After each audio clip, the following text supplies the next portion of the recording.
हरिओम मित्रों, आप सभी का गणेश टीचिंग एकेडमी में स्वागत है। मैं गणेश यादव आप सभी के लिए हिंदी साहित्य का दृष्टि पब्लिकेशन बुक सीरीज लेकर आए हैं। यह बुक सीरीज आपके UGC net, GRF, Jharkhand jet, assistant professor आदि परीक्षाओं के लिए अति महत्वपूर्ण है। यह बुक सीरीज आपके उत्तर प्रदेश, मध्य प्रदेश, राजस्थान, छत्तीसगढ़, झारखंड, बिहार, हरियाणा, हिमाचल प्रदेश आदि की TGT, PGT, LD grade, GIC, GDC, SET, TRE, state, assistant professor JET आदि परीक्षाओं के लिए अति महत्वपूर्ण है। आज की क्लास में हम भक्ति काल का क्लास 5वां लेकर आए। इससे पहले भक्ति काल का 4 क्लास हो चुका है। आज के क्लास में हम भक्ति काल का 5वें क्लास को देखेंगे। चलिए अब क्लास को आरंभ करते हैं।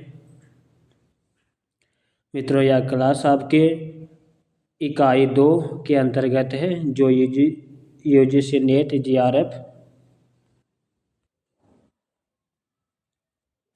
भक्ति काल के अंतर्गत आज हम राम भक्ति शाखा सगुन काव्य धारा के अंतर्गत देखेंगे।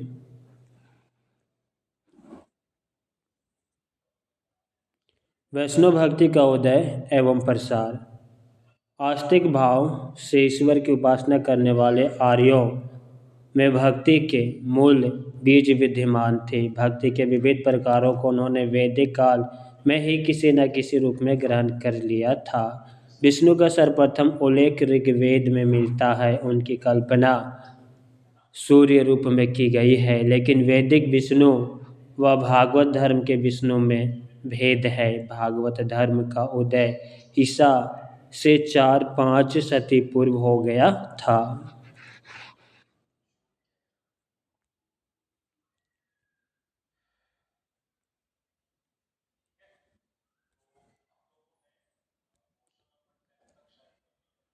भागवत धर्म का पुनर्गठन ईसा पूर्व 2री शताब्दी में हुआ था। मध्य प्रदेश के विदिशा में यूनान निवासी हेलियोडोरस ने गरुड़ स्तंभ की स्थापना की, जिसमें वासुदेव के रूप में विष्णु का उल्लेख था। हेलियोडोरस ने भागवत धर्म अपना लिया था। वैष्णव धर्म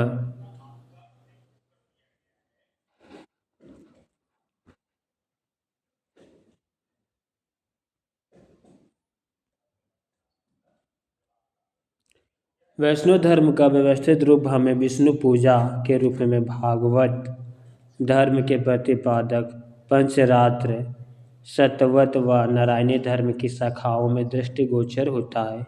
विष्णु और वासुदेव की एकता स्थापित करने वाले संप्रदायों में भागवत संप्रदाय के बाद शतवत धर्म माना जाता है। वासुदेव को ही शतवत धर्म का प्रवर्तक स्वीकार किया जाता है। वासुदेव व शतवत शब्द पर्याय रूप में भी माने गए हैं।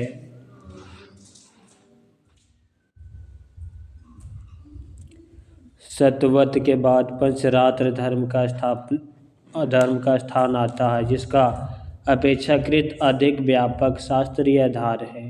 पंचरात्र पंचविधि, ज्ञान, वचन और पंचरात्र माना जाता है। रात्र शब्द का अर्थ ज्ञान, परम तत्व, मुक्ति, भुक्ति, योग व विषय संसार, इनको पंचरात्र कहा गया है।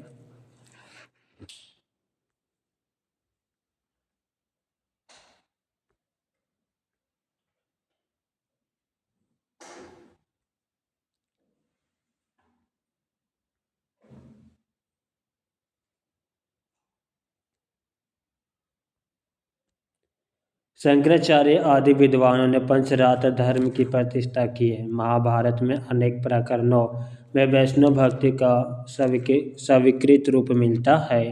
महाभारत में एक अंग गीता में भक्ति का निरूपण प्रत्यक्ष रूप से हुआ है। एकांतिक कृष्ण भक्ति का जैसा रूप गीता में है, वह दुर्लभ है। वैष्णव भक्ति का स्वरूप स्पष्ट करने में शांडिल्य और देवऋषि नारद के भक्ति सूत्रों का प्रमुख स्थान है।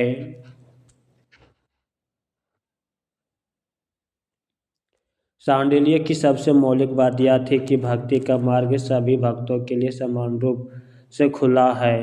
द्विज उत्तर भी भक्ति कर सकता है। दूसरी बात, जब तक भक्ति का उदय नहीं होता आत्मा जन्म मरण के चक्र में रहती है। शांडिल्य ने भक्ति को शुद्ध रागात्मिकता वृत्ति माना तथा परा व अपरा नाम से भक्ति के दो भेद किए हैं। नारद भक्ति को हृदय की प्रधानता व प्रेम पर आश्रित होने के कारण प्रेम भक्ति की संज्ञा दी गई है। नारद भक्ति और अलवार भक्ति में काफ़ी साम्य है। नारद ईश्वरीय प्रेम को ही भक्ति मानते हैं। इसके बाद पुराणों ने वैष्णव भक्ति के लिए अवतारी राम व कृष्ण के चरित्र एवं लीलाओं का विस्तार प्रस्तुत कर भक्ति के लिए नए द्वार खोल दिए हैं। इस प्रकार वैष्णव धर्म का वर्तमान रूप पुराणों द्वारा प्रतिपादित व समर्थित होकर सर्वसुलभ बना। राम का मर्यादा पुरुषोत्तम रूप पुराणों में उतना विस्तार नहीं पा सका जितना कृष्ण का लीलाओं से भरा स्वरूप पुराणों में भी। भागवत पुराण ने कृष्ण अवतार को जो व्यापक रूप दिया उसने परवर्ती कृष्ण का विवाह शेष सगुण भक्ति कवि को बहुत प्रभावित किया। पुराणों की व्यापकता का परिणाम था कि प्रस्थानतरी श्रीमद् भागवत गीता ब्रह्मसूत्र व उपनिषद के बाद प्रस्थान चतुष्टय की कल्पना की गई जिसमें भागवत पुराण का समावेश किया गया। वैष्णव धर्म के प्रवर्तक श्री ब्रह्म रुद्र व सनक आदि संप्रदाय के आचार्यों ने भागवत पुराण पर टीका भाष्य टिप्पणी आदि लिख भक्ति भावना का परिचय दिया।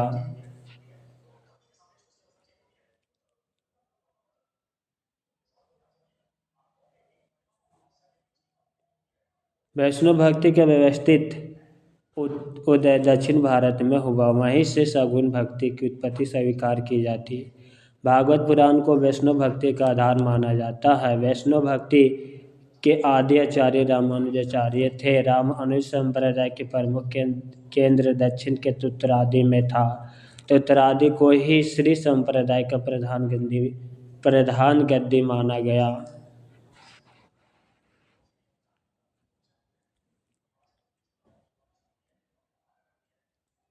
वैष्णव भक्ति का वैशिष्ट्य प्राणिमात्र से प्रेम का उदारता इस भक्ति का आधार है।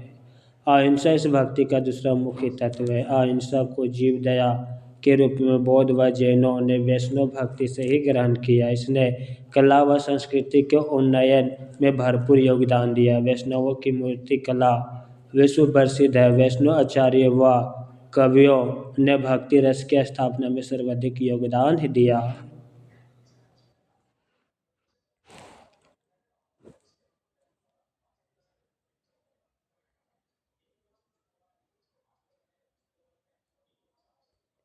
अहिंसावाद व प्रपतिवाद वैष्णव संप्रदाय की विशिष्टता है। प्रपतिवाद को शरणागति कहा जाता है। इसमें 6 अंग माने गए हैं।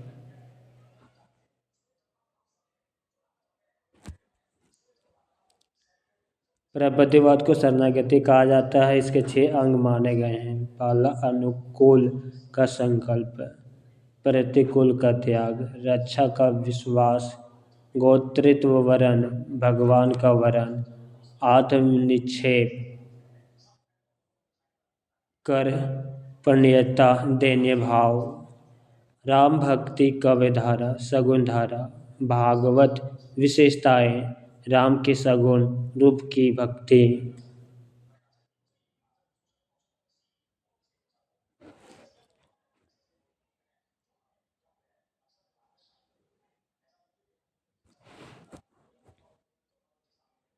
राम के सगुण रूप की भक्ति। दूसरा मर्यादा, व्यक्ति को नैतिकता की परिधि में रहने की प्रेरणा और समाज को संगठित रखना पर बल।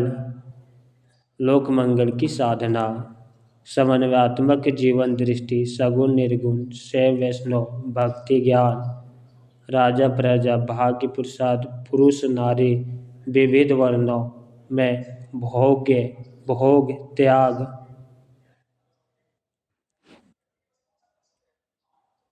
लोकभाषा संस्कृत काव्य तत्व पारिवारिक आर्थिक गहन राजनीतिक बोध भक्ति काल की एकमात्र शाखा जिसने तत्कालीन राजनीतिक परिस्थितियों का मूल्यांकन किया। राम राज्य की संकल्पना नारी के प्रति परंपरागत दृष्टिकोण वर्ण व्यवस्था का समर्थन दास्य भाव की भक्ति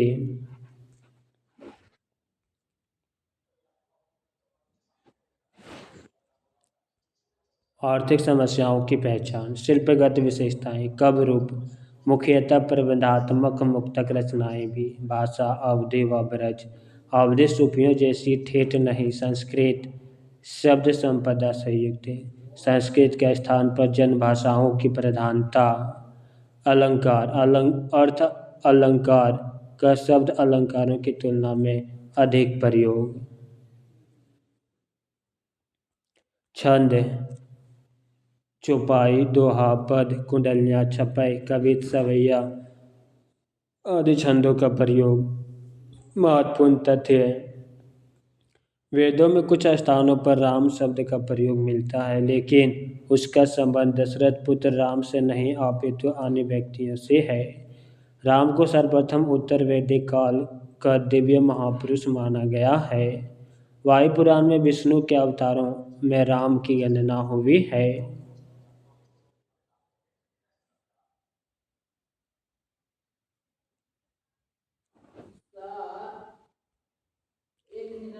वाल्मीकि रामायण को आदि काव्य मानकर राम कथा का मूल स्रोत स्वीकार किया गया वाल्मीकि रामायण का रचना काल बुद्ध से पहले माना गया है क्योंकि इसमें बुद्ध का उल्लेख नहीं है रविंद्रनाथ टैगोर ने लिखा है वाल्मीकि ने सर्वप्रथम नर कवि का प्रवर्तन किया वाल्मीकि रामायण के राम विष्णु के अवतार नहीं केवल मनुष्य है धीरो उदात्त नायक है महाभारत में अनेक स्थानों पर विभिन्न प्रसंगों अरण्यक द्रोण शांति आदि पर्वों में वाल्मीकि रामायण की कथा है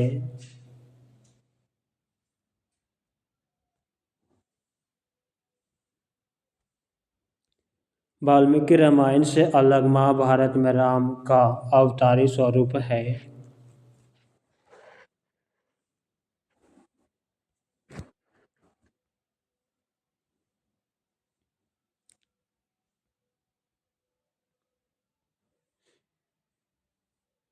महाभारत के अश्वमेध पर्व में अनुगीता में विष्णु के 6 अवतारों का जिक्र वराह नृसिंह वामन मत्स्य राम व कृष्ण वाल्मीकि रामायण का भाषा अनुवाद विष्णुदास ने किया अलवार संत दक्षिण में अलवार संतों तमिल की वाणी से राम भक्ति प्रस्फुटित हुई ये मुख्यतः विष्णु भक्त थे अलवार का शाब्दिक अर्थ मगन होना होता है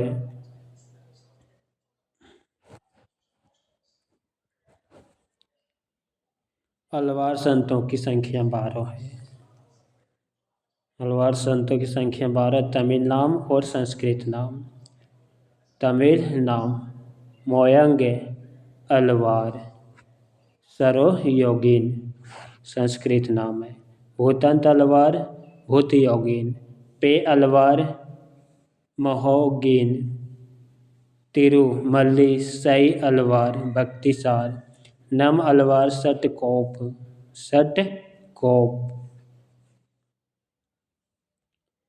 मधुर कवि अलवार मधुर कवि कुलशेखर अलवार कुलशेखर पेरिये अलवार विष्णु चित्ते अंडाल अलवार गोदा टोडर डिपोड अलवार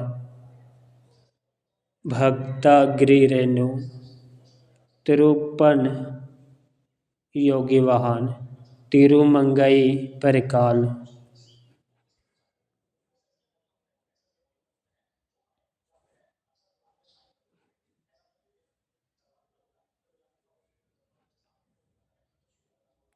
सटकोप अथवा नम अलवार राम भक्ति के प्रथम कवि थे इनकी रचना तिरुवैमौली में राम भक्ति का विशद वर्णन है सटकोप रामानुजाचार्य से 5 पीढ़ी पहले हुए हैं इनके गीतों का सर्वप्रथम संकलन नाथ मुनि 10वीं शताब्दी में किया सठकोप ने अपनी शास्त्र गीति में कहा है, दशरथ दशरथ सुतम तमम बिना अन्य शरणा वनसम्य। सठकोप की प्रमुख रचना तिरुवैमौली।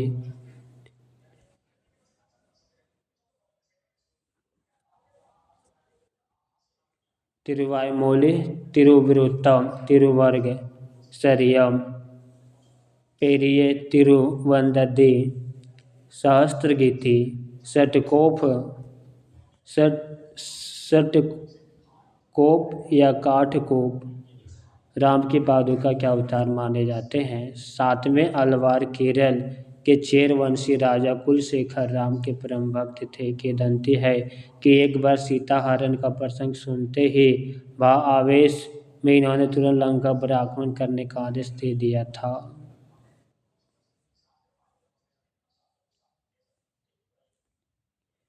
पेरुमाल तिरुभोवी में कुलशेखर के राम भक्ति संबंधी गीत संकलित है। अंडाल एकमात्र महिला अलवार संत थी। इन्हें दक्षिण की मीरा कहा जाता है। अलवार संत जाति वर्ण का भेद नहीं मानते थे। कई अलवार संत निम्न जातियों से आते थे।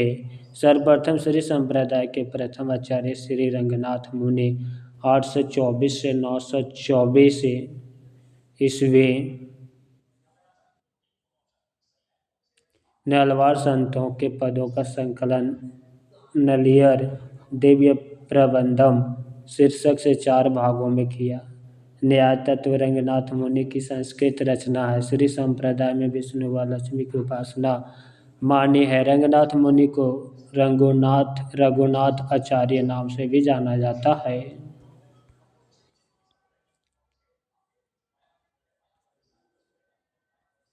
बौद्ध व जैन ग्रंथों में राम कथा। संस्कृत ग्रंथों व बौद्ध जैन ग्रंथों में राम कथा का स्वरूप अलग मिलता है। बौद्ध जैन ग्रंथों का उद्देश्य राम के औदात्य को अभिव्यक्त करने की अपेक्षा अपने धर्मों की सैद्धांतिक मान्यताओं के अनुकूल राम कथा को नई भावभूमि प्रदान करना रहा। अवतारवाद की भावना भी प्रायः इनमें नहीं मिलती।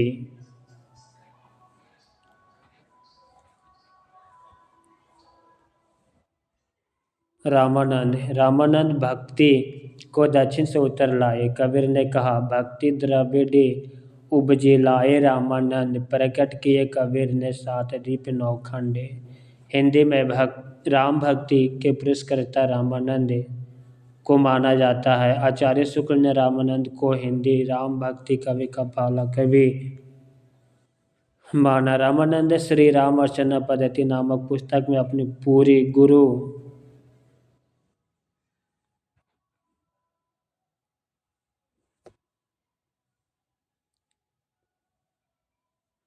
परंपरा दी है। उनके अनुसार रामानुजाचार्य उनसे 14 पीढ़ी ऊपर थे। रामानंद के गुरु राघवानंद थे। रामानंद रामानुजाचार्य से इन अर्थों में अलग है कि उनकी उपासना पद्धति को केंद्र में वैकुंठवासी विष्णु नहीं बल्कि लोक में लीला करने वाले राम है। रामानुजाचार्य से उलट रामानंद ने भक्ति के द्वार सब जातियों के लिए खोल दिए।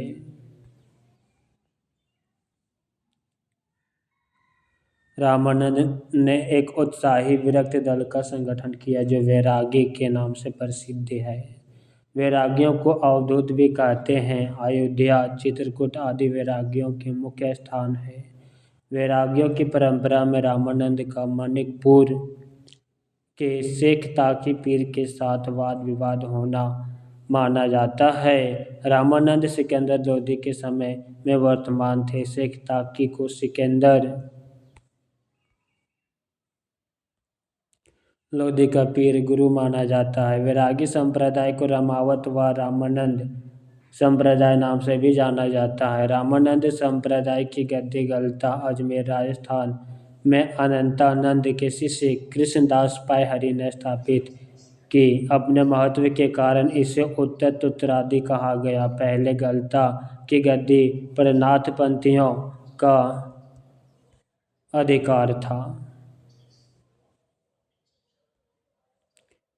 रामानंद के शिष्य आचार्य रामचंद्र शुक्ल के भक्तमाल के अनुसार, हजारी प्रसाद द्विवेदी के अनुसार, राम कुमार वर्मा के अनुसार। सबसे पहले आचार्य रामचंद्र शुक्ल के भक्तमाल के अनुसार रामानंद के शिष्यों को देखेंगे।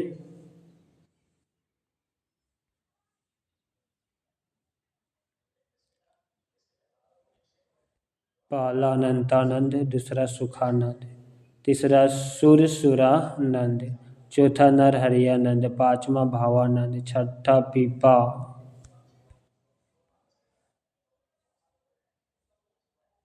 सातवां कबीर, आठवां सेन, नौवां धन्ना, दसवां रैदास, 11वां पद्मावती और 12वां सुरसरी। यह सभी आचार्य रामचंद्र शुक्ल के भक्तमाल के अनुसार है। अब रामानंद के शिष्य को हम हजारी प्रसाद द्विवेदी के अनुसार देखेंगे। पहला आसानंद, दूसरा सुखानंद, तीसरा सुरसुरानंद, चौथा परमानंद, पांचवा भावानंद, छठा पीपा, सातवां कबीर, आठवां सेना, नौवां धन्ना, 10वां रैदास, 11वां महानंद और 12वां श्री आनंद।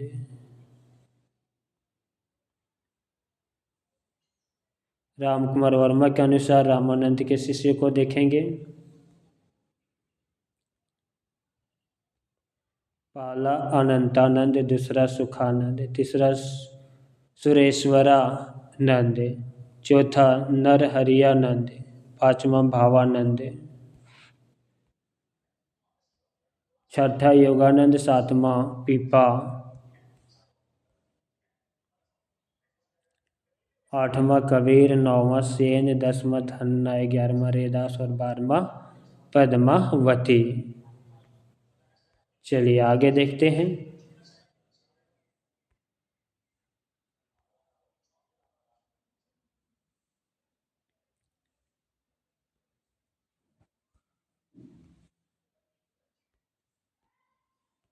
पयहरी की शिष्य परंपरा में अग्रदास व किलादास का महत्वपूर्ण है। पयहरी की शिष्य परंपरा में योग साधना का भी समावेश हुआ। किलादास की प्रवृत्ति राम भक्ति के साथ ही योग अभ्यास की ओर भी हुई। इससे रामानंद की वैरागी परंपरा में तपसी शाखा का उदय हुआ। किलादास के बाद तपसी शाखा को किलादास के शिष्य द्वारिकादास ने पल्लवित किया। आचार्य शुक्ल ने वैष्णव मताब्ज भास्कर और श्री राम अर्चना पद्धति दोनों संस्कृत को ही रामानंद की प्रमाणिक रचना माना है। साथ ही हिंदी के 2-3 विनय व स्तुति के पदों को उनका माना है। वैष्णव मतब्ज भास्कर में रामानंद के शिष्य सुरसुरानंद ने 9 प्रश्न किए हैं, जिनके उत्तर में राम तारक मंत्र की विस्तृत व्याख्या, तत्व उपदेश, अहिंसा का महत्व, प्रपत्ति, वैष्णव की दिनचर्या, षोडशोपचार पूजन इत्यादि विषय है।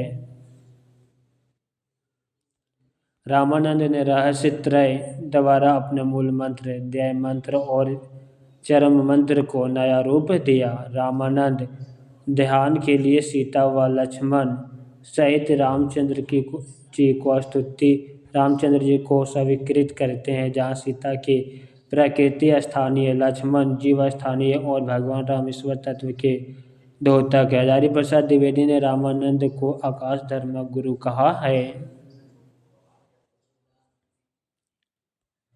तुलसी पूर्व हिंदी राम काव्य रचना, रचनाकार और विशेषता। पृथ्वीराज रसोई चंद्रवरदाई। विशेषता मंगलाचरण के रूप में 10 अवतार वर्णन, राम अवतार संबंधी 48 छंद।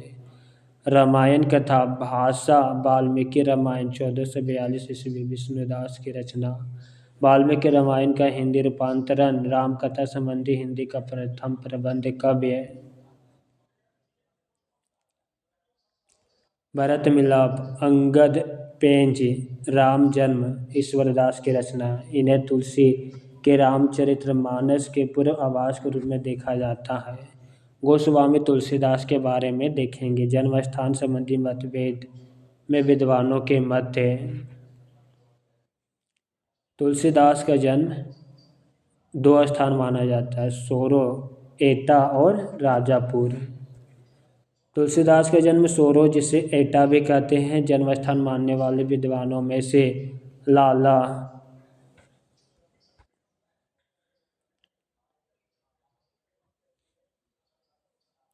लाला सीताराम, गौरी शंकर द्विवेदी, हजारी प्रसाद द्विवेदी, राम नरेश त्रिपाठी, रामदत्त भारद्वाज, गणपति चंद्र गुप्त या विद्वान सभी तुलसीदास का जन्म सोरो एटा में मानते हैं। तुलसीदास का जन्म राजपुर मानने वाले विद्वानों में बेनी माधव दास, महात्मा रघुनाथ दास, शिव सिंह सेंगर, राम गुलाम द्विवेदी, रामचंद्र शुक्ल।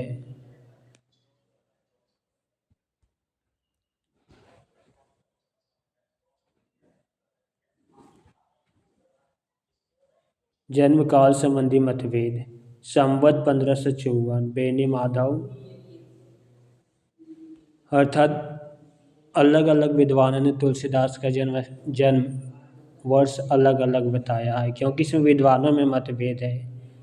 संवत 1554 में बेनी माधव और रघुदास ने तुलसीदास का जन्म बताया। शिव सिंह सेंगर ने संवत 1583 बताया है। संवत 1589 में पंडित राम गुलाम द्विवेदी और गिरियसन ने माना है। संवत 1589 अंतःसाक्ष्य भी है। समांतर तुलसी का जन्म संवत 1532 ईस्वी व मृत्यु संवत 1680 1627 ईस्वी मानी जाती है, जो सर्वमान्य है। तुलसी की मृत्यु के संबंध में यह दोहा प्रसिद्ध है। संवत 1680 गंग के तीर, श्रवण शुक्ल सप्तमी, तुलसी तजियो शरीर। शुक्ल जी ने टोडर के वंशजों के प्रमाण के आधार पर इस दोहे की दूसरी पंक्ति को इस प्रकार सही माना। श्रवण कृष्णा तीज शनि, तुलसी तजियो शरीर।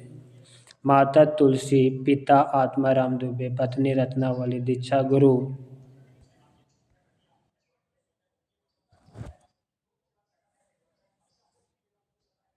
नरहरियानंद, शिक्षा गुरु शेष सनातन। शुक्ल जी नरहरिदास व नरहरियानंद को तुलसी का गुरु नहीं मानते। तुलसी की पत्नी रत्नावली द्वारा तुलसी को अत्यधिक आसक्ति के कारण धिकारे जाने का वृत्तांत का उल्लेख प्रियदास की भक्तमाल की टीका, तुलसी चरित्र रघुवर दास व गोसाई चरित्र बेनी माधव दास में मिलता है।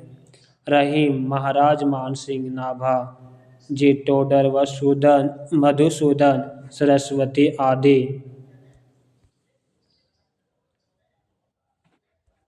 तुलसी के मित्र स्नेही कहे जाते हैं।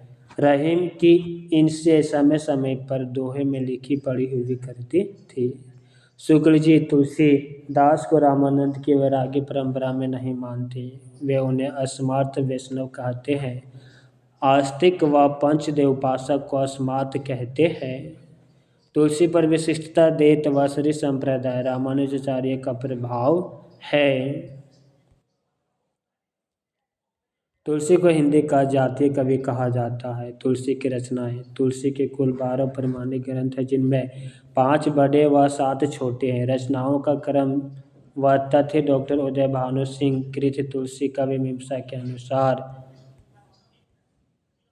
तुलसीदास की रचनाएं।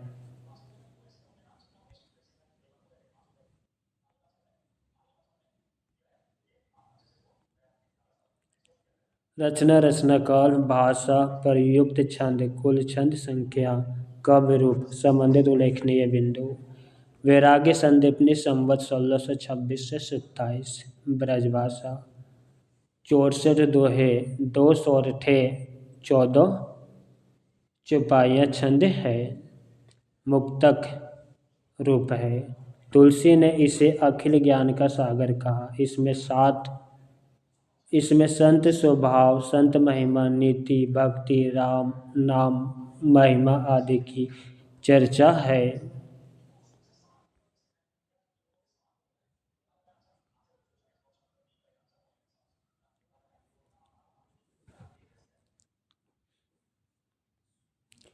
रामज्ञ प्रश्न संवत 1627 से 28, अवधि भाषा, दोहा छंद, मुक्तक काव्य।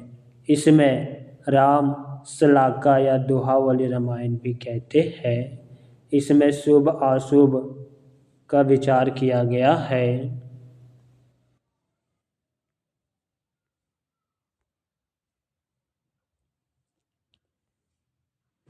इसमें ज्योतिष ग्रंथ माना जाता है। सातवें सर्ग में सप्तक में शकुन विचारने का ढंग दिया गया है। वाल्मीकि रामायण से प्रभावित इस रचना में 7 सर्गों में राम कथा है। प्रत्येक सर्ग में 7 कोष्ठक व प्रत्येक कोष्ठक में 7 दोहे हैं।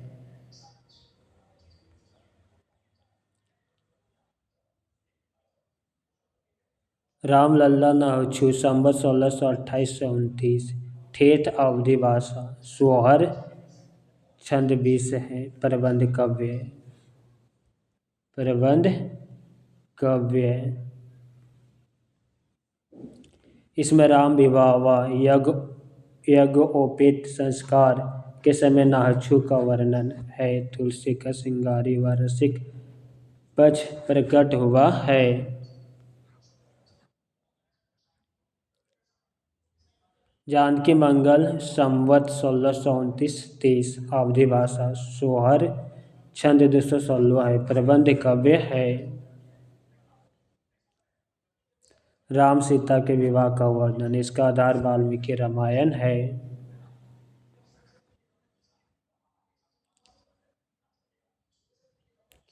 रामचरितमानस संवत 1631, अवधि भाषा, दोहा चौपाई छंद 1074 का डबक छंद है। प्रबंध काव्य है।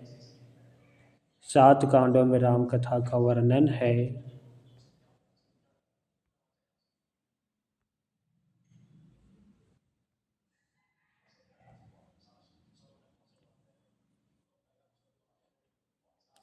पार्वती मंगल संवत 1643, अवधि भाषा, मंगल छंद, हरि गीतिका छंद 164 है। प्रबंध काव्य। इसमें शिव पार्वती विवाह का वर्णन है। इसका आधार कुमार संभव जो कि कालिदास की रचना है।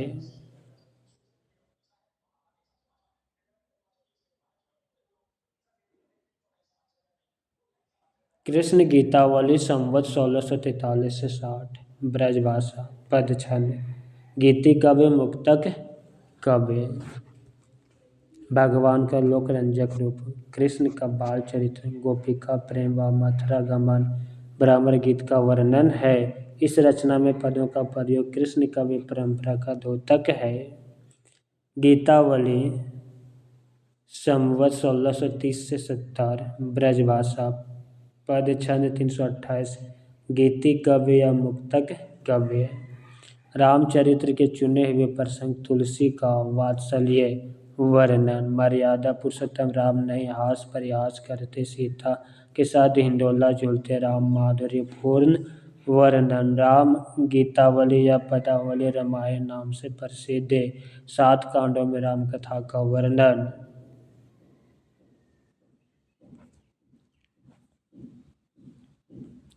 विनय पत्रिका संवत 1631 से 79, ब्रजभाषा, पद छंद 279, गीति काव्य या मुक्तक काव्य। तुलसी ने इसमें आत्मनिवेदन व राम भक्ति की याचना की है। इससे राम विनयवली भी कहते हैं। कलयुग के अत्याचारियों के खिलाफ यह तुलसी की राम से फरियाद है। दोहावली संवत 1626 से 80, ब्रजभाषा, दोहा सोरठा छंद 573, दोहे 573 दोहा छंद है, 22 सोरठा छंद है। मुक्तक काव्य, नीति भक्ति आदि की चर्चा। 12वें रामायण संवत 1630 से 80, अवधि भाषा, 12वें छंद 69, मुक्तक काव्य। उत्तरकांड में कवितावली की तरह राम विषयक व अन्य देवी देवता विषायक बरवे, मंगलाचरण नहीं है तथा सात वर्ग है। रहीम के बारहवें नायिका भेद से प्रभावित। कवितावली हनुमान बाहुक संवत 1631 से 80। ब्रज भाषा। कविते छपाई छंद 325। मुक्तक काव्य। 7 कांडों में राम कथा। उत्तराखंड में काशी की महामारी का वर्णन। हनुमान बाहुक इसी का भाग मानी जाती है।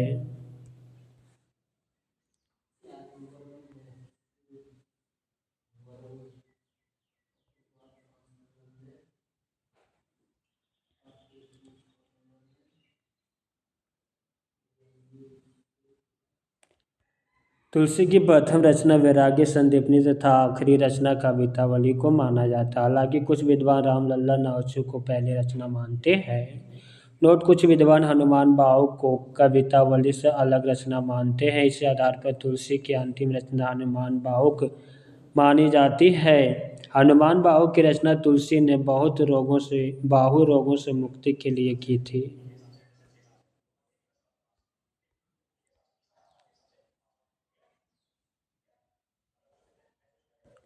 कवितावली की काव्य रूप के संबंध में विवाद रहा है। कुछ विद्वान इसे प्रबंध व कुछ मुक्तक मानते हैं। ऐसा ही विवाद राम गीतावली के संबंध में भी है।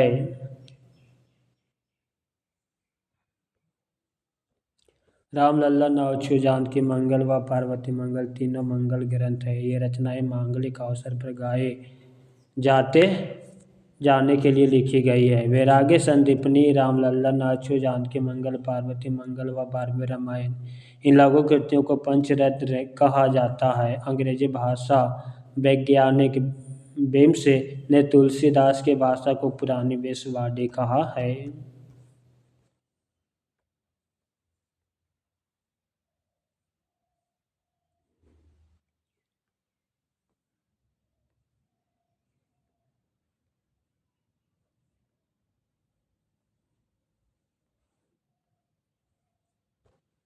रामचरितमानस। इसकी रचना तुलसीदास ने संवत 1631 में चैत्र शुक्ल रामनवमी मंगलवार को आरंभ की थी। इस संदर्भ में यह पंक्ति प्रसिद्ध है। संवत 1631 करहूँ कथा हरिपद धर सीसा। रामचरितमानस की अधिकांश रचनाएं अयोध्या में हुई थी। कुछ अंश विशेषतः किष्किंधा कांड काशी में रचा गया। यह ग्रंथ 2 वर्ष 7 माह व 26 दिन में पूरा हुआ था।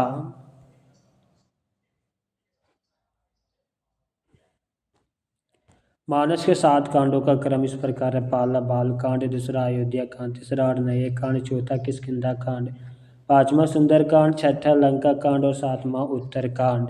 इसके मुख्य छंद दोहा व चौपाई, परंतु बीच बीच में अन्य छंदों का भी प्रयोग मिलता है। प्रायः 8 अर्धलियों के बाद दोहा है व यही कड़वक संख्या दी गई है। कुल 1074 कड़वक है। अयोध्या कांड को मानस का हृदय स्थल कहा गया है।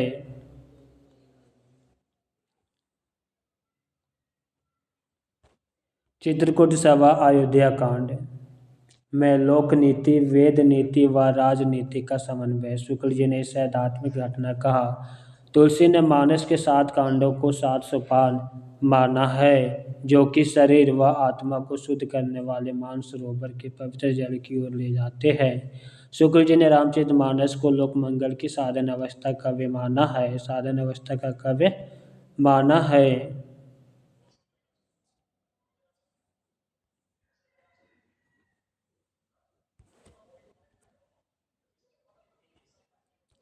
मानस में 4 घाटों के माध्यम से 4 संवादों का वर्णन है। तुलसी ने मानस की तुलना सरोवर से की है, जिसके 4 घाट है। राजघाट विशेष जनों के लिए उपलब्ध, इसे ज्ञान घाट कहा गया है। इसका आशय शिव पार्वती संवाद से है।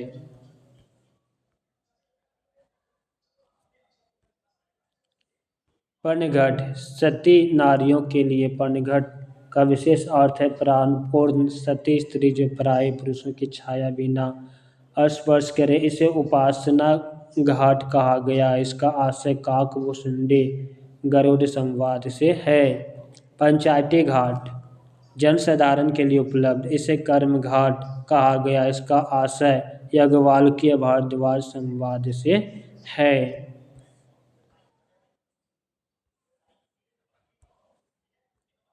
गोघाट दिनहीन सबके लिए उपलब्ध। इसे दैन्य घाट या प्रपत्ति घाट कहा गया। इसका आशा तुलसी सकल मानस संवाद से है। मानस के 4 घट अर्थात 4 संवाद में 4 काव्य की राम कथा है। हर घट के माध्यम से राम को प्राप्त किया जा सकता है। मानस में सीता त्याग व शंभुक वध प्रसंग नहीं मिलते। मानस की पहली टीका रामचरण दास ने लिखी थी।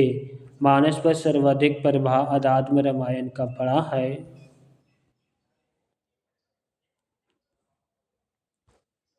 तुलसी ने सर्वप्रथम रस खान को मानस सुनाई थी। मानस के विषय में रहीम ने लिखा है, रामचरितमानस विमल संतन जीवन प्राण, हिंदू वन को वेद सम अब नहीं प्रकट कुरान।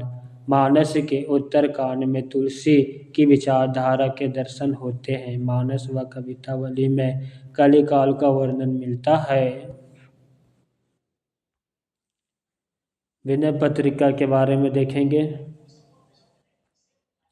विनय पत्रिका का अर्थ है प्रार्थना या अर्जी। तुलसी ने राम की सेवा में यह अर्जी भेजी है। इसमें 7 दयोढ़ियाँ हैं। उनके अधिकारी हैं गणेश, सूर्य, शिव, दुर्गा, गंगा, यमुना व हनुमान। छठी दयोढ़ी के पश्चात 2 वन, आनंद वन और आनंद वन काशी तथा चित्रवन अथवा चित्रकूट, जिसका यथास्थान वर्णन है। 7 दयोढ़ियों के पार भगवान राम का राजमहल है, जहाँ लक्ष्मण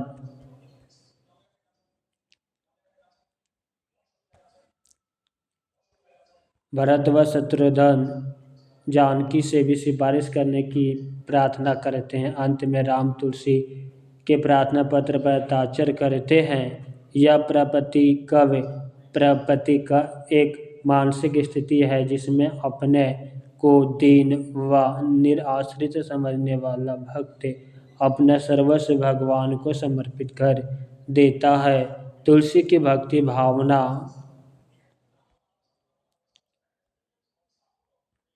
तुलसी ने नवदा भक्ति में दास्य भक्ति को प्रमुखता से स्थान दिया है। नवदा भक्ति के अन्य प्रकार भी दास्य भक्ति के अनुकूल होकर उनके यहाँ आते हैं। नवदा भक्ति अर्थात 9 प्रकार की भक्ति। वैष्णव धर्म द्वारा इस भक्ति पद्धति का विकास हुआ। यह व्यवहारिक भक्ति पद्धति है। श्रीमद् भागवत में इसका वर्णन है। श्रवण कीर्तनम विष्णु स्मरणम पादसेवनम अर्चन वंदनम दास्यम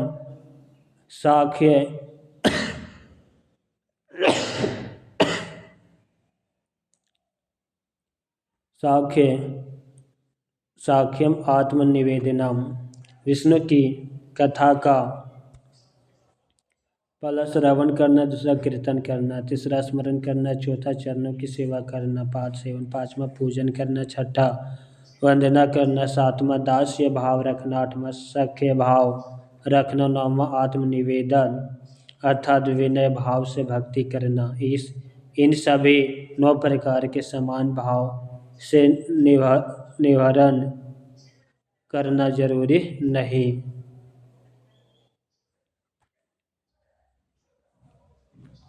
भक्ति अपनी इच्छा अनुसार चुनाव कर सकते हैं। सूर्य में साख्य भाव प्रमुख है तो तुलसी में दास्य भाव।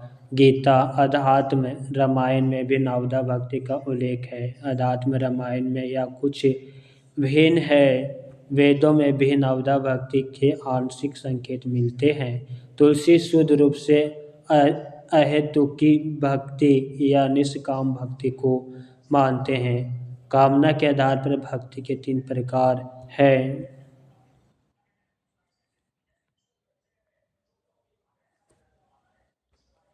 हेतुकी या सकाम भक्ति, जिसमें भक्त भौतिक सुख के लिए ईश्वर की प्रार्थना करता है। केवलीय काम भक्ति केवल भागवत प्रसाद अर्थात ईश्वर के दर्शन व मोक्ष प्राप्ति की इच्छा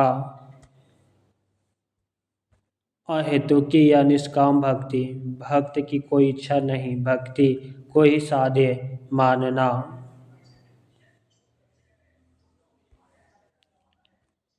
शुक्ल जी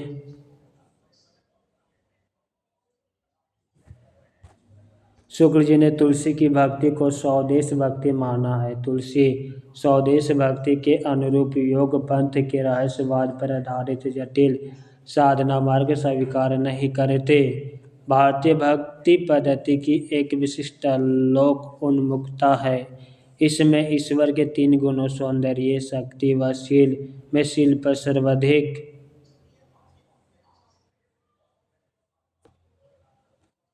बल दिया जाता है। तुलसी की भक्ति अनिवार्य तहसील केंद्रित है। अपनी समन्वय चेतना के कारण तुलसी ने एक देव भक्ति व बहुदेव भक्ति का संतुलन किया है। मूलतः वे केवल राम की भक्ति करते हैं, लेकिन अन्य देवों की प्रार्थना भी वे करते हैं। अपने ग्रंथों की शुरुआत प्रायः उन्होंने गणेश वंदना से की है। शैव वैष्णव मतभेद सुलझाने के लिए शिव व राम को एक दूसरे का भक्त बताया है।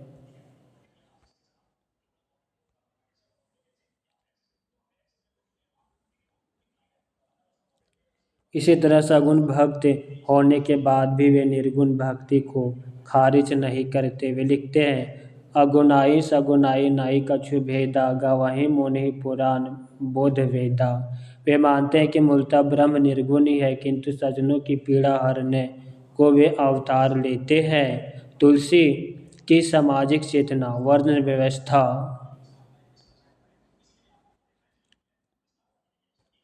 वर्ण व्यवस्था तुलसी जन्म आधारित वर्ण व्यवस्था का समर्थन करते हैं। वर्ण व्यवस्था के टूटने को कलयुग के प्रभावों में गिनते हैं। उनका दृष्टिकोण कहीं कहीं शूद्र के प्रति कट्टर दिखाई देता है। पूजाओं विप्रव सकल गुणहीना, शूद्र न गुणगण ज्ञान प्रवीणा। हालांकि संशय के बीज उनके मन में रहे, यही कारण था कि उन्होंने कई जगह ब्राह्मणों की आलोचना भी की।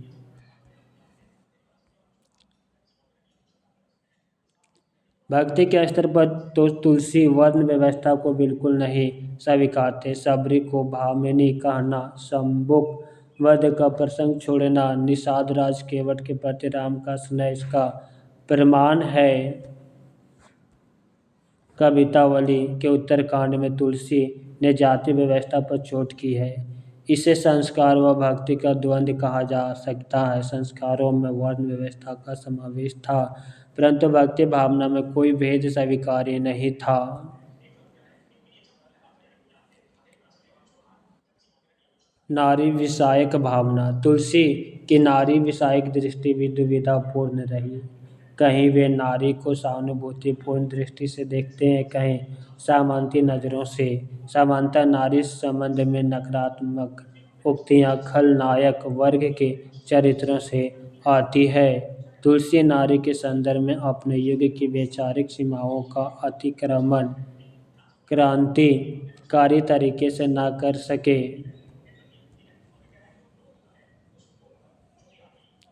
किंतु नारी की व्यवस्था को उन्होंने अपनी रचनाओं में स्थान दिया। संस्कार और भक्ति के द्वंद्व को यहाँ भी समझा जा सकता है। अन्य बिंदु तुलसी रामचरितमानस व कवितावली में प्रमुखता से भारतीय समाज के परिवार व आदर्श रूप प्रस्तुत करते हैं। संयुक्त परिवार की सफलता के लिए कर्तव्यों के निर्वाह पर बल देते हैं।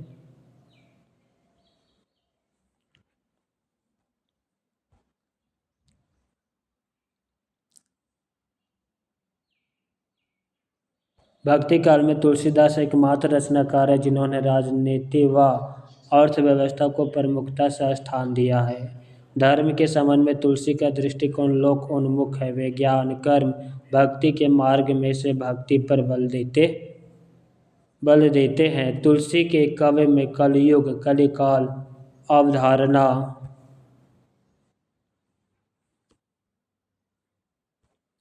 तुलसी के काव्य में कलयुग कलिकाल अवधारणा कलयुग तुलसी के समय का अर्थात है तथा रामराज्य उनका सपना या यूटोपिया। तुलसी के कलयुग के संबंध में विचार केवल पौराणिक मान्यताओं का अनुवाद नहीं जिनमें कलयुग को पाप या युग माना गया। तुलसी ने मूल्य मान्यता यही रखते हुए कि कलयुग के रूप में अपने समाज की विसंगतियों का भी चित्रण किया। तुलसी के कलयुग संबंधी दो दृष्टिकोण मिलते हैं। पहला रामचरितमानस में व दूसरा कवितावली में। रामचरितमानस में कलयुग की मूल समस्या यह है कि लोग वर्ण आश्रम धर्म का पालन नहीं कर रहे हैं। परिवार व राजसत्ता की मर्यादाएं भंग हो रही है। कवितावली में गरीबी, बेरोजगारी, अकाल आदि कलयुग के प्रधान लक्षण बताए गए हैं।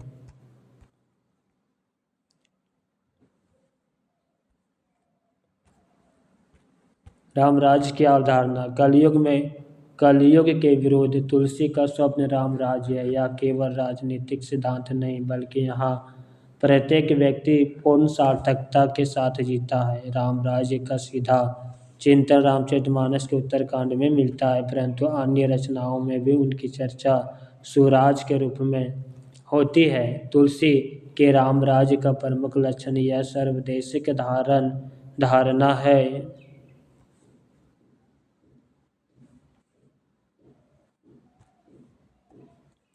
जिसमें भूखमरी का अंत, चारों ओर समृद्धि, उत्तम स्वास्थ्य, त्रिताप, दैविक भौतिक से मुक्ति, सभी सदाचारी व धर्मपरायण, वर्ण आश्रम धर्म का पालन, पुरुष व नारी के लिए समान गर्हस्थ्यिक नियम, राजा प्रजा के आदर्श संबंध, सभी लोग उदार व परोपकारी आदि की अवधारणा है। तुलसी की समन्वय चेतना।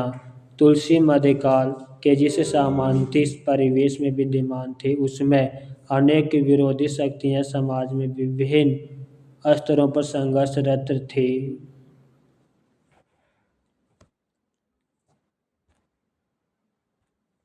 तुलसी ने उन विरोधी विचारधाराओं में समन्वय स्थापित करके अत्यंत लोक कल्याणकारी कार्य किया। तुलसी के काव्य में भक्ति व ज्ञान, निर्गुण सगुण, शैव वैष्णव, राजा प्रजा, भाग्य पुरुषार्थ, पुरुष नारी, विभिन्न वर्णों में पारिवारिक भोग त्याग, आर्थिक लोकभाषा, संस्कृत कवि तत्वों आदि में समन्वय की विराट चेष्टा है।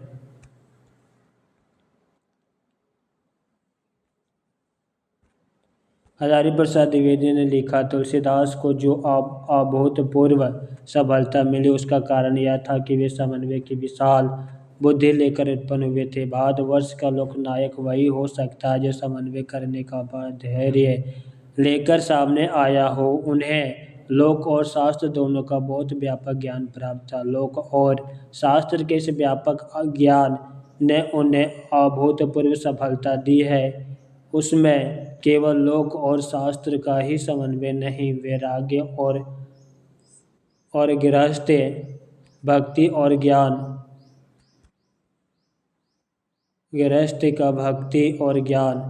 भाषा और संस्कृति का, निर्गुण और सगुण का, पुराण व कवि का, भावावेग और अनासक्त चिंतन का, ब्राह्मण और चंडाल का, पंडित और अपंडित का समन्वय रामचरितमानस के आदि और अंत दोनों छोरों पर जाने वाली परकोटियों को मिलाने का प्रयास है। इस महान समन्वय का आधार उन्होंने रामचरित्र को चुना है। इससे अच्छा चुनाव हो भी नहीं सकता था। हिंदी साहित्य उद्भव और विकास पुस्तक में यह अंकित दिया गया है। तुलसीदास के विषय में विद्वानों के कथन। तुलसीदास के विषय में विद्वानों का कथन। विद्वान और प्रमुख उदाहरण। नाभादास का कथन, कलिकाल का वाल्मीकि। स्मिथ ने तुलसीदास को कहा, मुगल काल का सबसे महान व्यक्ति। ग्रियर्सन ने तुलसीदास को कहा, बुद्धदेव के बाद सबसे बड़ा लोकनायक।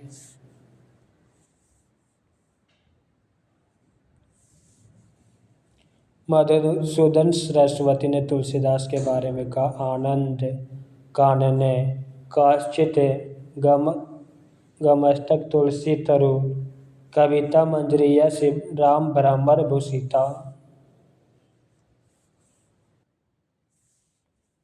रामचंद्र शुक्ल ने तुलसीदास के बारे में कहा, इनकी वाणी की पहुँच मनुष्य के सारे भावों व्यवहारों तक है। तुलसीदास जी के उत्तरी भारत की समग्र जनता के हृदय मंदिर में पूर्ण प्रेम प्रतिष्ठा के साथ विराज रहे हैं। यह सभी रामचंद्र शुक्ल का कथन है। हिंदी काव्य की सब प्रकार की रचना शैली के ऊपर गोस्वामी तुलसीदास ने अपना ऊंचा स्थान प्रतिष्ठित किया है। यह उच्चता और किसी को प्राप्त नहीं।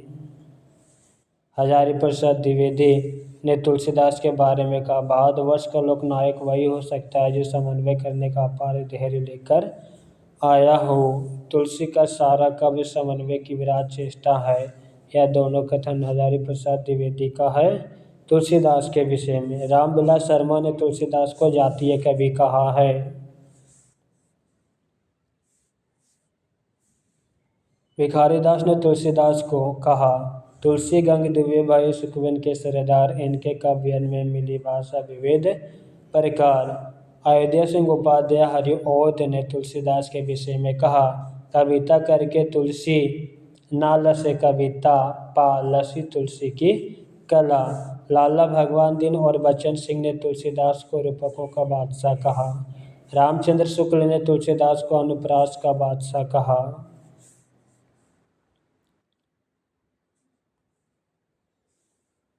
डॉक्टर उदय भानु सिंह ने तुलसीदास को उत्प्रेक्षाओं का बादशाह कहा।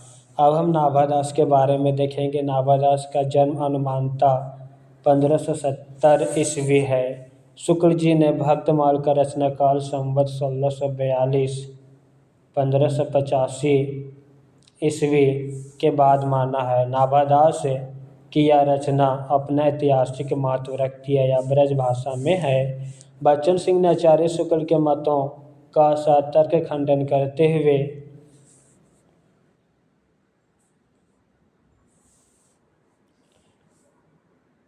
भक्तमाल का रचना काल संवत 1686-1629 ईस्वी के आसपास माना है।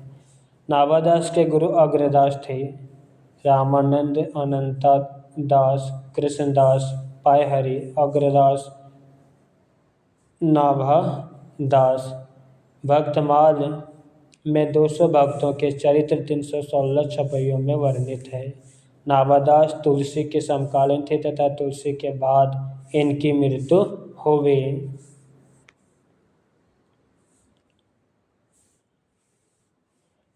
हिंदी में भक्तमाल परंपरा का श्रेय इन्हें ही आता है। प्रियादास ने सन 1712 ईस्वी संवत 1769 में रस बोधनी शीर्षक से भक्तमाल की टीका ब्रज भाषा में कवित सवैया शैली में लिखी। भक्तमाल में भक्तों का परिचय, रचना शैली, काव्य कला, उपासना पद्धति, विशिष्टता आदि को एक ही छपे में समाज शैली का प्रयोग कर समाविष्ट किया गया है। ग्रियर्सन ने नाभादास का उपनाम नारायण दास बताया है, जबकि बच्चन सिंह ने इसका खंडन किया है। नाभादास के अष्टयाम पर अग्रदास के अष्टयाम राम अष्टयाम का प्रभाव है।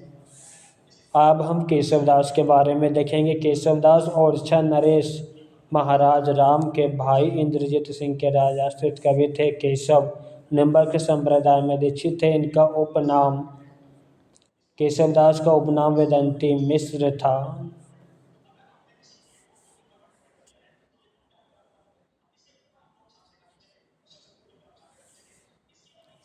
इन्हें रीतिकाल का प्रवर्तक माना जाता है। मूल गोसाई चरित्र वेणी माधव के अनुसार तुलसी ने केशव को प्राकृत कवि कहा था। इस लांछन से मुक्त होने तथा रामचरितमानस की प्रतिस्पर्धा में केशव ने रामचंद्रिका की रचना एक रात में कर दी थी। शुक्ल जी ने इन्हें कठिन काव्य का प्रेत कहा है। पीताम्बर दत्त बटथावल ने रामचंद्रिका को फुटकल कविताओं का संग्रह तथा रामस्वरूप चतुर्वेदी ने छंदों का अजगर कहा। डॉक्टर विजयपाल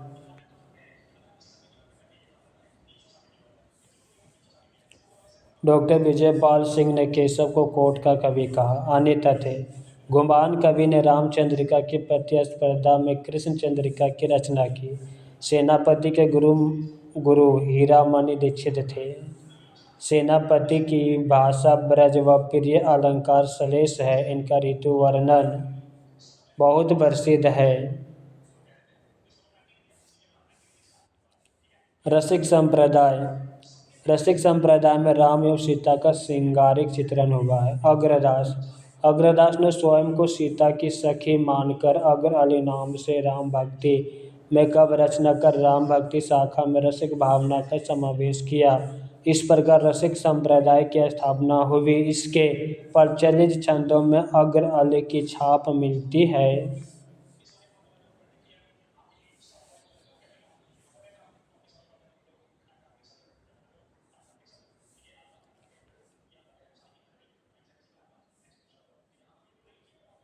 अग्रदास ने जयपुर के पास रेवासा में अपनी गद्दी स्थापित की। ध्यान मंजरी, राम ध्यान मंजरी भी कहते हैं, रसिक उपासना का सिद्धांत ग्रंथ है।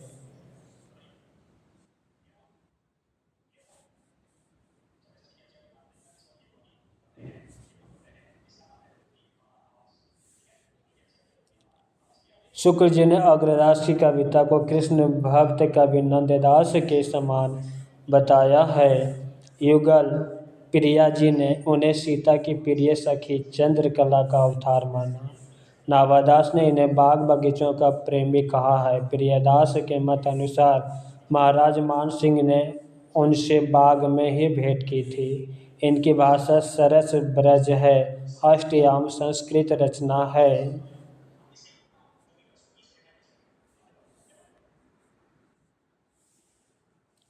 अग्रदास की रसिक भावना तुलसीदास के समय छीन पड़ गई थी, जो कि उनके बाद फिर पनपी।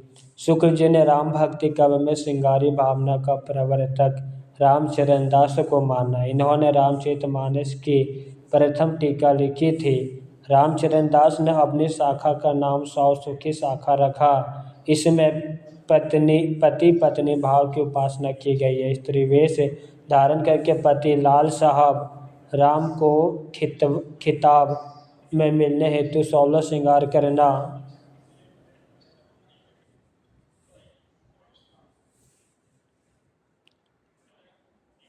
सीता की भावना सपत्नी रूप में रखना आदि इस शाखा के लक्षण थे। कौशल खंड सौसुखी शाखा का प्रमुख ग्रंथ माना गया है, जिसमें राम की रास लीला के वृत्त कल्पित किए गए तथा राम के 99 रास माने गए, जहां उन्हें शेष एक रास को पूर्ण करने के लिए कृष्ण रूप में अवतार लेना पड़ा। जीवाराम ने तत्वसुखी शाखा चलाई, जिसमें सखी भाव रखा गया।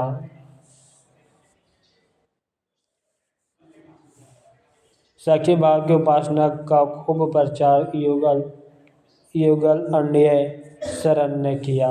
रीवा के महाराज रघुराज सिंह ने इन्हें ही सम्मति के चित्रकूट की भावना वृंदावन से कर चित्रकूट में प्रमोदवन बनवाया। सौसुखी में भोक्ता का सुख है तो तत्वसुखी में दृष्टा का। बच्चन सिंह का कथन।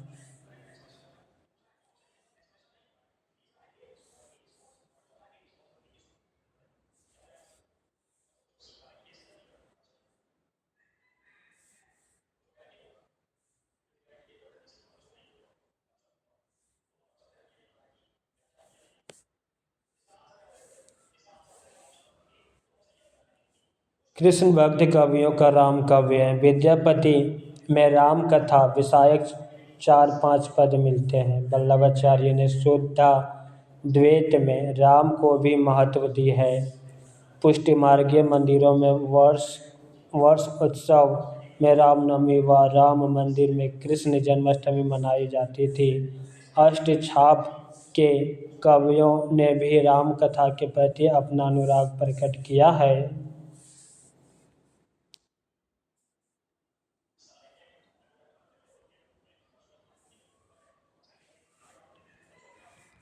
सूरसागर के प्रथम व नवम स्कंद में राम कथा संबंधी अनेक पद है। नवम स्कंद में संपूर्ण राम कथा लगभग 158 पदों में वर्णित है।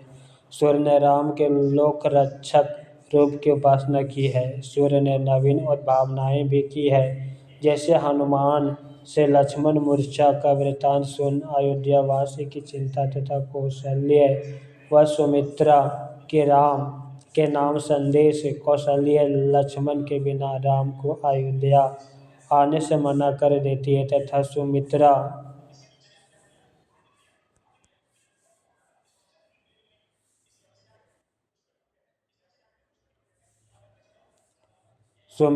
युद्ध भूमि में सेवक लक्ष्मण की वीर गति के बाद भी स्वामी राम को वापस घर अयोध्या आने को कहती है। पुष्टि मार्गीय वार्ता साहित्य में नंददास को प्रारंभ में राम भक्त बताया गया। पुष्टि मार्गीय होने के बाद भी राम व हनुमान के भक्ति पर इन्होंने रचे।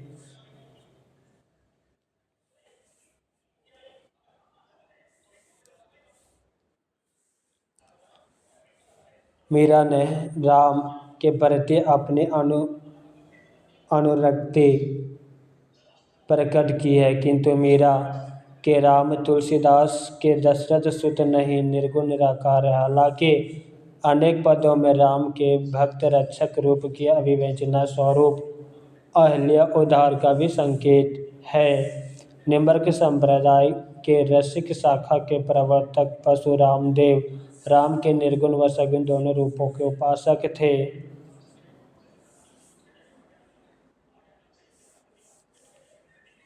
राधा वल्लभ संप्रदाय के संस्थापक हित हरिवंश व हरिराम व्यास के पिता माधव दास जगन्नाथी ने राम भक्ति के पद लिखे। प्रमुख राम भक्त कवि उनकी रचनाएं।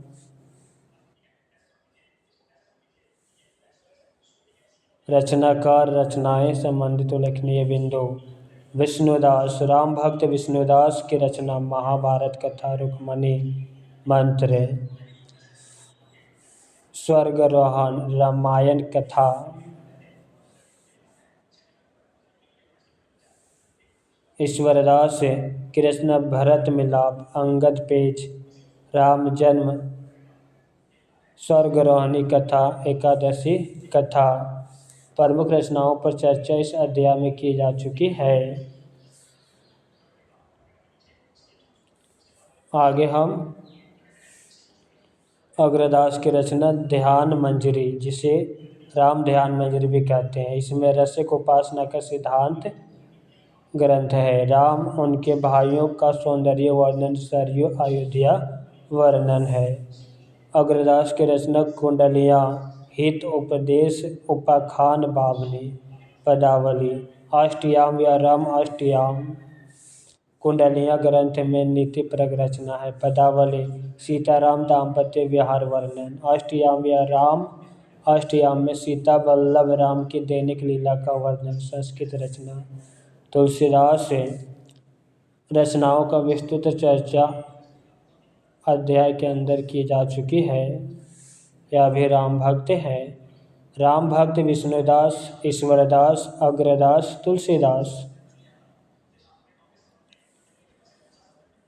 केशवदास, नाभादास, प्राणचंद्र चौहान, हृदयराम, माधवदास शरण, लालदास, कपूर चंद त्रिखा, नरहरि बरहट, रामप्रिया शरण दास सेनापति, विश्वनाथ सिंह, रामचरण दास, रामलल्ला पांडे, यह सभी राम भक्त हैं। चलिए इन राम भक्तों का विस्तार से देखते हैं।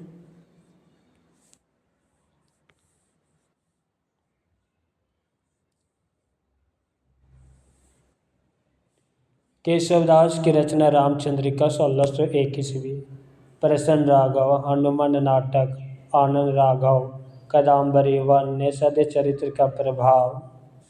39 प्रकाशों में विभाजित महाकाव्य, वाल्मीकि रामायण व रामचरितमानस भी। हालांकि केशव ने उल्लेख किया है कि उन्हें वाल्मीकि से प्रेरणा मिली। नाभादास की रचना भक्तमाल 1585 ईस्वी, अष्टयाम गद्य रचना, अष्टयाम पद रचना, अष्टयाम गद्य और पद्य दोनों में रचनाएं की है। भक्तमाल 1585, 200 भक्तों का वर्णन। छपाई छंदों में व समाज शैली में लिखे थे। अष्टयाम गद्य ब्रजभाषा गद्य में राम और सीता के आठों पहरों का वर्णन। अष्टयाम पद्य रामचरितमानस शैली पर दोहा चौपाई में अवधी भाषा में संस्कृत की चंपू काव्य शैली में लिखा गया है।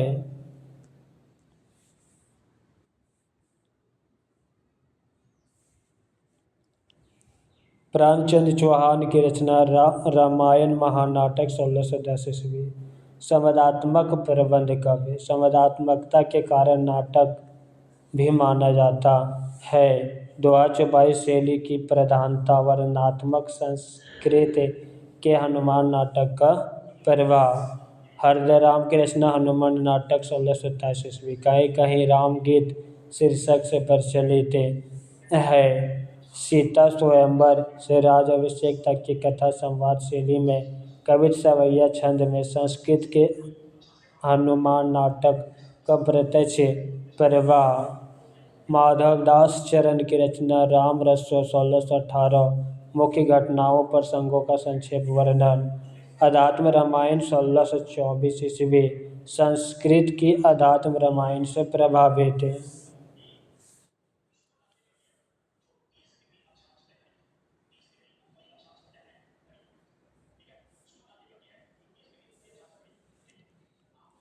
लालदास की रचना अवध विलास 1643 ईस्वी। 18 विश्रामों में विभक्त।